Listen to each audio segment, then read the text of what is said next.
So today's video, I'm going to talk a bit about training session structure. So how we would approach and set up a individual training session to kind of best promote making good adaptations and good benefits from that session. But just generally talking about how we structure a session and why we structure it in that way.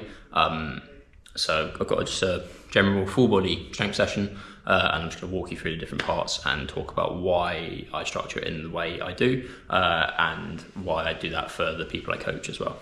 So I think when we're doing warm-ups or talking about warm-ups, there's a typical trend towards maybe really extensive warm-ups or no warm-ups at all. So that's kind of the two ends you tend to see. I'll probably fall somewhere in the middle with how I'd approach it. So I generally would choose a few exercises, maybe something mobility based, so something where going to be challenging my body to go through a slightly larger range of motion but in a really low level state. So doing those walkouts into that lunge rotation kind of hits all the main areas, hips, shoulders, hamstrings, things like that I'm going to be focusing on in the session. So it's kind of a good catch-all movement, and then doing something kind of like more dynamic, so the lunge jumps. A couple of reasons there. You've got the kind of more dynamic motion of the movement. Obviously it's a jump, it's a kind of a plyometric type exercise, and then you've also got the kind of the full range mobility element of it. I'm going into a full lunge all the way out of that, kind of dynamically changing through those positions, but still in a relatively low load environment. And it's always beneficial to get kind of more exposed to that plyometric type activity where we're rapidly loading and releasing kind of that elastic force in our muscles, especially as endurance athletes, especially as runners, cyclists. That kind of impact-based stuff is really important, and a great way to warm up as well. Like you do a couple of sets of that and you're pretty much ready to go into whatever the main component of your session might be to start with.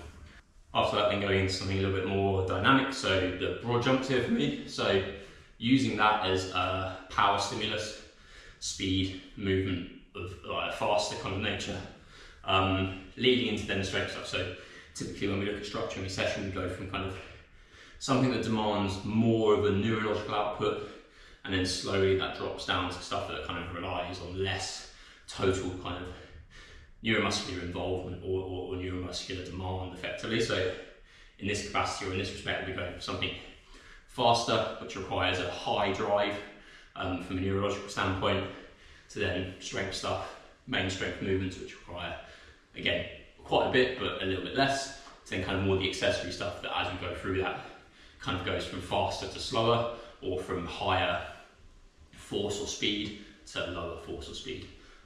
So that's quite a nice way to structure it, and it means that we're also freshest for the elements that require the most demand, if you like, from our neuromuscular system. So speed, power training, then the strength stuff, and then all the accessory movements after that. Which if we go into those a little bit more kind of fatigue, maybe not as much an issue. If we're going fatigue into the jumping or the high strength stuff, we're just going to limit the output we have. We're just going to limit how much we can do in terms of speed or strength or kind of weight on the bar that we can lift, and then we're not getting as much benefit from that. So yeah, that's a nice way to kind of lead in from that general warm-up into then something sort of more focused on the power output, speed, and then into the strength stuff. So yeah, generally when we're looking at doing some of these kind of more powerful stuff, we're looking for output, so we're looking for speed of movement, obviously not slow. So when we're doing it, we're looking to move fast, move powerfully, and minimize the volume we're doing, but also maximize probably rest. So if we're doing lots and lots of volume and relatively little rest in between, we're just getting conditioning output from that. We're not really benefiting the strength and speed that we're looking for in that movement. So if you're kind of doing these things as like a circuit, or doing these things kind of like really high reps, then maybe worth thinking about what you're actually getting from that, and is it the kind of the adaptation you're targeting with that. There's no bad side necessarily to doing it in more of a circuit format, you're just not getting the same benefits. So I think it's worth thinking about how you're doing that power and speed work, why you're doing it, and what surrounds that in terms of total volume and the rest when we're going into that. So I'm doing these broad jumps for max distance, low reps, only 2 reps in a set, and then taking a minute, 90-second rest, or probably a little bit longer in between those, to allow me to push nice and hard and be nice and fast and explosive in those movements. So into then our main strength component of the session. So for me today, it's going to be trap bar deadlift.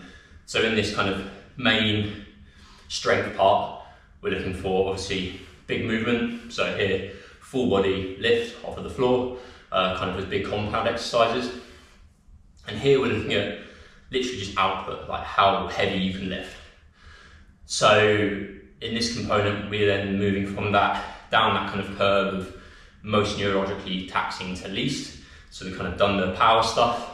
Now we're into the strength stuff, which is similar, but slightly less probably in terms of it's just not moving as fast, but heavy. So looking to lift heavy, looking to drive that output, drive that stimulus of heavy resistance. In a full body movement, this could be squats, this could be deadlifts, this could be bench press, this could be anything like that, where we're doing a kind of those big full body multi-joint movements. And placing it here in the session so that we can get the most from it in terms of lifting the most. And then in this session, I'm just doing it on its own, but we can sometimes pair that up maybe with the power stuff if we're looking to kind of get the benefit of linking those things together. So where one benefits the other in terms of like interplay between power and strength, or say we can just do it on its own, again, taking nice long rest breaks between pushing hard, not doing it in that kind of circuit format that is prevalent sometimes in endurance circles of training, where we kind of just turn everything into an endurance stimulus rather than really benefiting it from a strength standpoint, which is what we're trying to benefit and gain from this. So yeah, that's the next step in the session, is me doing these heavier strength lifts. Haven't done any training for a while, so I'm not going too far, but in terms of the output and the focus, it's still a heavy stimulus relative to me today, and pushing that for load on the bar, with technique still being good. We're making sure that I am taking ample rest in between, and making sure that I'm not overdoing it in terms of where I'm at currently with my training. I think a nice way to look at exercises and where they might sit in a session, or how we classify them, is looking at things as like output or sensory. So our output exercises are those kind of talked about, the ones that are high force or high speed. So we're looking at our big lifts, so squatting, bench pressing, deadlifting, anything really that involves a high level of load.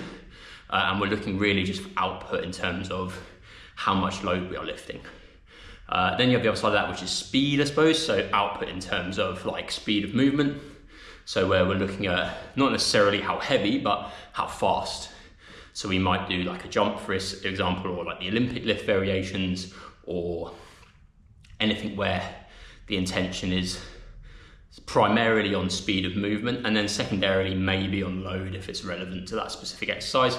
But when we're moving really fast, like jumping for example, it is just about how fast you can move, and that's the output side of it. And then we have the sensory, which is where this is kind of our accessory exercises, or maybe our secondary strength exercises, things where the focus is then on feeling a certain way, in terms of how a movement feels, the muscles we're using, how that movement is coordinated within our kind of various like joints and things.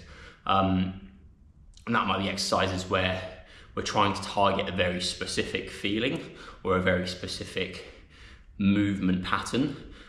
We're not necessarily so focused on just the pure load lifted or how fast we're doing it, but more focused on maybe going a little bit slower, maybe focusing on how we're moving, less so on the load we're lifting or the speed we're doing it at in that respect. And it's a spectrum. There are not exercises that always necessarily align with one of those two camps of the output or the sensory. Like some of our secondary or exercises, we might be looking to lift a fair bit of weight, but also do so in a way that is actually targeting a very specific type of movement or movement pattern or muscle. And we might have exercises that sit in there, and even with like a heavy like trap bar deadlift, for example, I might still wanting to be feeling or doing certain muscle actions and not just purely focusing on the weight on the bar. Obviously, from a safety standpoint, there's a technique element there. But also we might be looking to target maybe like, I want to get my hips a little bit higher and I want to focus on a more sort of hip hinge dominant deadlift pattern versus a kind of more squatty pattern with that. And that's kind of an example of something that might sit across those camps. But generally, when we're looking at kind of structuring exercises, it kind of falls into broadly one of those two camps. And it allows us to kind of structure a session in a way that has focus on the individual elements, and then we can place them in the session where it makes sense, depending on like output stuff, generally is going to be towards the start.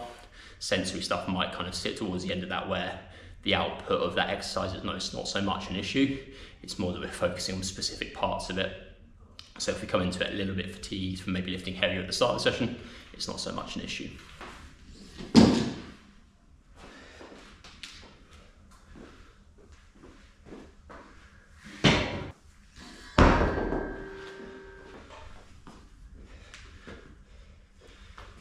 Moving on now from the main strength component into kind of our secondary exercises. So here I'm doing a superset, so some dumbbell bent over rows with chest support on the bench, and some overhead pressing, so a dumbbell Z press, so sitting on the floor. So this is a good example now of moving from output exercises, so heavy main strength component, into a secondary strength component where there is still a kind of split focus here of output. So I'm trying to lift relatively heavy weights with the reps I'm doing, but then also actually trying to focus on specific things from a sensory perspective. So on the rows, for example, I'm looking to get a pull back into my hip, so feeling my lats working on that side. I'm looking to get the big extension and reach on the front end of that exercise down towards the floor, kind of focusing on mechanics of my shoulder blade in that. So there's an element of that sensory component where I want the movement to look and feel a certain way to best target what I'm looking to achieve in that exercise. Similarly in the press, like looking to reach on the overhead, looking to get a little bit of rotation in there to again activate and move shoulder blade, get some rib cage movement laterally side to side, activate my core from sitting on the floor in that position. So yes, load is still a focus, but also we're then looking at getting a kind of sensory output from that as well. So we kind of move down the scale of fast to heavy to now below the lines a little bit of what the focus is, but still intentional with what we're doing, still trying to lift heavy, still trying to move in a certain way, but less of a neurological demand in terms of it being a fast movement, because I'm not moving particularly fast on these exercises, and then slightly less of a strength demand because I'm moving with higher reps here, looking to kind of support the main strength I'm looking to gain in that output exercise, that main strength exercise. And following that structure as we go through the session is a nice way to have the individual focuses there, but also structure it in a way that one element leads into the next, rather than it kind of just being a mess of different exercises placed in random places where we might be doing like a heavy lower body exercise into a light lower body exercise, back into another heavy one, into this and this and this and this, or in a circuit fashion where we're kind of going round and round and round, and not really kind of giving a clear signal to our body what we're trying to do from an adaptation standpoint. There is definitely a place and time and place for those sort of circuit style things, but in our heavy strength training, that's not the place for that. We're looking to build strength, get strong, move fast, do all those things, and doing it in a way with the session structure that allows us to do that. And I think whether you're an endurance athlete, cyclist, runner, adventure sport, whatever, or if you're kind of even like a strength athlete or kind of more traditional sports like rugby, football, things like that, this is a really good way to structure a session so that you're getting the most from those strength sessions. You're in, out, done in 45 to 50 minutes.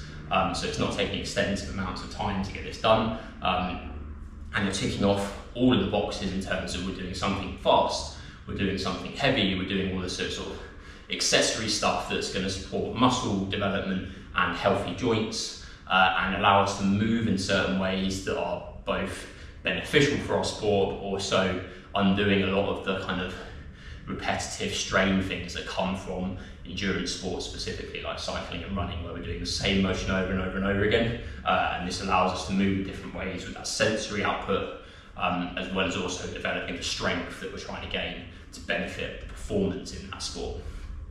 Into then now our final section, so this is where we're kind of looking for those kind of true accessory movements, I suppose. So for me, that's going to be some lunges and this hanging knee raise, the core work. So here I'm really not focused on the load at all. I'm more focused on the movement, how it feels, targeting certain patterns and style of movement within that to elicit certain sort of benefits, but also still provide enough of a training stimulus. So if I was to just do something like really low level, almost like physio type exercises, like yes, I might be feeling certain things, but the exercise might be at such a low level that there's no real kind of stimulus for adaptation from that.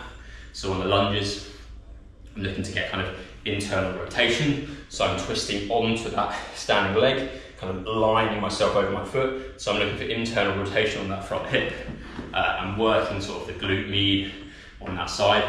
All of those are beneficial for the cycling I do, because you kind of fixing the pattern of movement on the pedals, and we don't really get a lot of internal external rotation. I have some knee problems sometimes with cycling, so it's all beneficial stuff for that. And I'm only lifting very light weights, but enough to kind of put a stimulus through that movement, so I can kind of get an adaptive benefit from it. And then the hanging knee raise is similar, kind of looking to engage core there, obviously, looking to kind of get a good relationship between my shoulder and my pelvis, or my my midline essentially. So looking to kind of keep closed position there, not looking to overextend, looking kind of for good rib cage mechanics, and then also getting some action from my shoulder in terms of curling up into that position, and then getting a little bit of a kind of extension on that shoulder to bring in my lats and all those exercises there. So it's kind of getting that good rib cage alignment, whilst also providing a good training stimulus for my core itself, moving through a range of motion. So this end of the session now, load is not an issue. Now I'm looking more for just sensory things, so feelings, moving patterns in a certain way, but still providing a training stimulus with those. So they're not really low level, but they are still, or less so probably than obviously the main strength stuff, the power stuff, the secondary movements we've done already in the session. So having that structure from a set like fast, heavy, and then everything else, if you like, allows us to kind of hit all the boxes, tick all the boxes in this kind of vertically integrated model. Compare this to like endurance training. This is just hitting all your zones in a session. This is making sure that we're getting our easy like zone 1 stuff where we're recovering, our zone 2 volume where we're building that kind of aerobic capacity, our zone 3, 4 stuff where we're kind of building our threshold around like sort of sweet spot and higher, and then zone 5 starts our neuromuscular output work where we're looking on building power on the bike, or same for running or whatever your endurance sport is. But it's exactly the same as that. What we're doing in this session is ticking all of those boxes, if you like, all your strength zones, from your high output speed power stuff to the kind of the mid zone stuff, which is our threshold, to that kind of like real low level but still getting a training stimulus stuff, so zone 1 and 2. It's exactly the same in our strength sessions, and organising it in a way where we're doing all those things in the session in that kind of structured format allows us to get a lot done in the session. You don't have to push crazy volumes on those things because you're targeted and focused in what you're doing, so you can get enough from 2 sets, for example, taking it closer to failure, pushing yourself a little bit, but not doing excessive volume, but we're still getting a training stimulus. And moreover, the benefit is that you're not impacting your endurance training as much, because you're ticking all the boxes, you're doing what you need to do, but not to excess, not to the point where it has an impact on your endurance training. So you're either on bike, running, whatever sessions become impacted. Doing it in this way allows us to hit all the things we want to hit to improve and benefit our performance in our endurance sport without excessively fatiguing ourselves for our training on the bike, running, whatever that is. This is a great structure to allow us to do that in a way that is complementary to our training, not detracting from it. Hopefully then that's given some good insight into session structure from a strength training perspective. So that's how I train.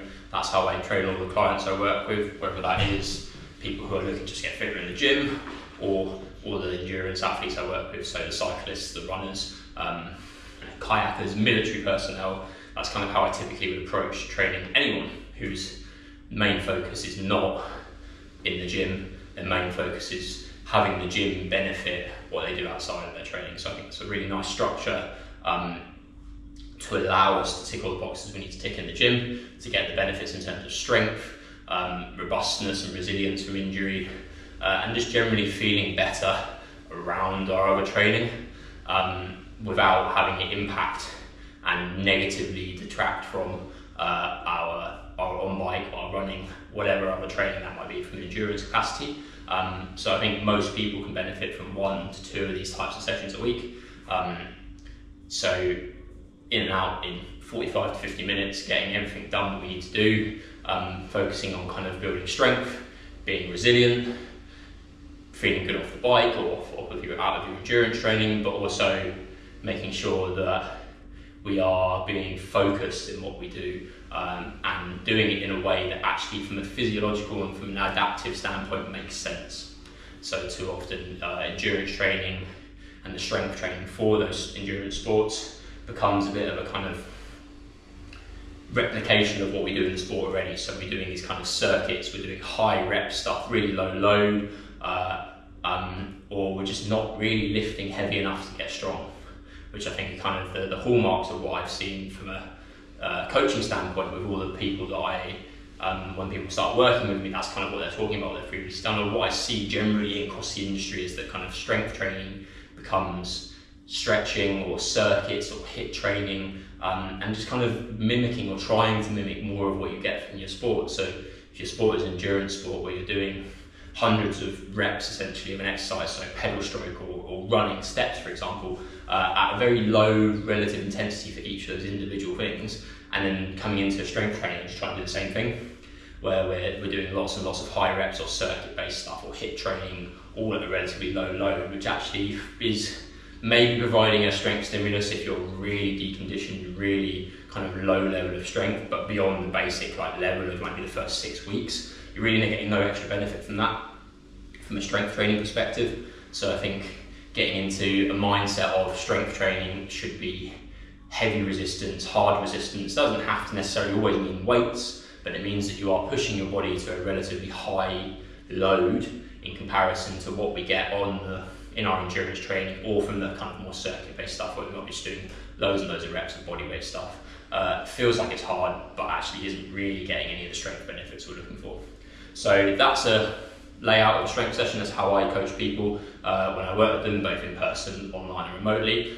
If you want to find out more about any of the strength training I do, please head over to my Instagram, so Apex Delta Coaching, or onto my website, apexdeltacoaching.com, where I've got a few blog articles up. On YouTube, there's obviously all the other videos I've got there. I'm going to populate more and more of these types of kind of more informative coaching videos around the other sort of more adventure biking stuff that's on there at the moment.